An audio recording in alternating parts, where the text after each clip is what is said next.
Hello everyone, welcome to another video of comprehensive biology learning.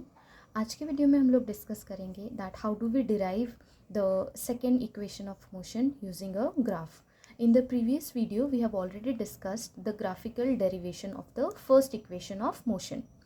So the second equation of motion is S is equal to ut plus half at square, where we already know that S stands for displacement, U stands for initial velocity, T stands for time, and A stands for acceleration.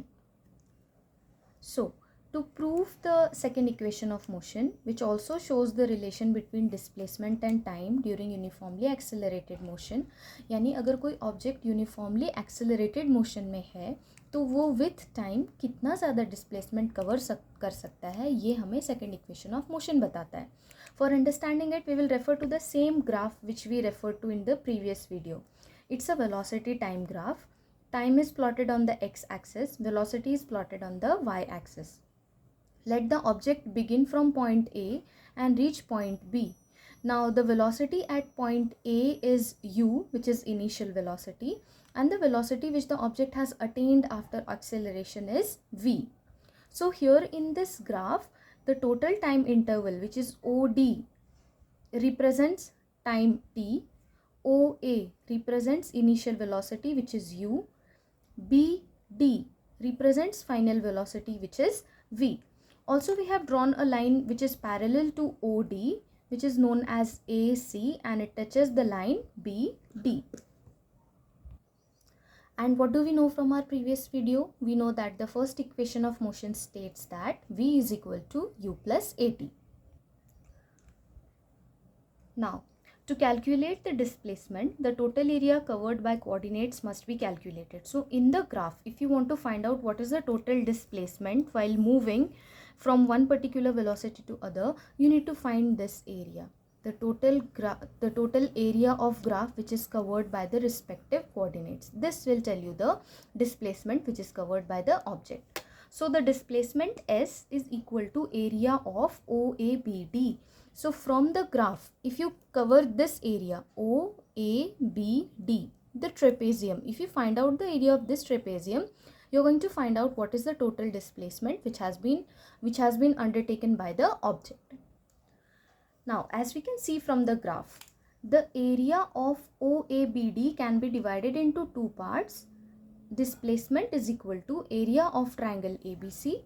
The triangle ABC, if you calculate this area and if you calculate the area of this rectangle OACD, and if you add both of them, you're going to get the area of the entire trapezium, which is AOD and B. Now, if we calculate the area of triangle ABC, we know that the area of right angle triangle is half into base into height. So half into base, that is AC. AC is the base into height, which is BC, gives us the area of the triangle. Similarly, for the area of rectangle OACD, length into breadth. So the length is OD and the breadth is OA. So AO into OD will be the area of the rectangle. Now, if you put these values from equation 1 and 2 into the above equation, you will get this. S is equal to half into AC into BC plus OA into OD. Now, let us see if there are any other observations left out from the graph. Now, this was the equation which we reached till now. Now, from the graph, AC is equal to OD. So, as you can see over here, AC and OD will be the same. Also, BC can be calculated if you subtract CD from BD. Means this area will be obtained if you take this and subtract the smaller area from it, right? It means that BC is equal to V minus U.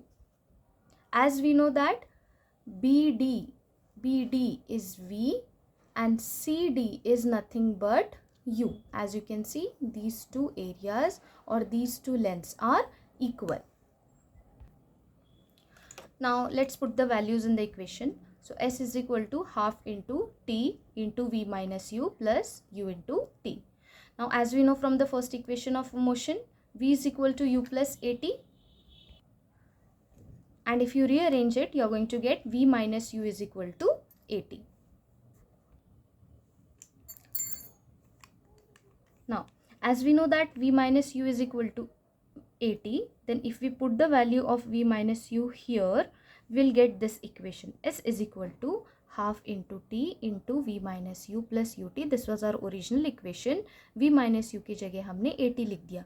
So it will be half into t into 80 plus ut. So S is equal to half 80 square plus ut, or the final second equation of motion, which is S is equal to ut plus half 80 square. I hope the equation is clear to everyone. If not, please mention it in the comment section. Thank you.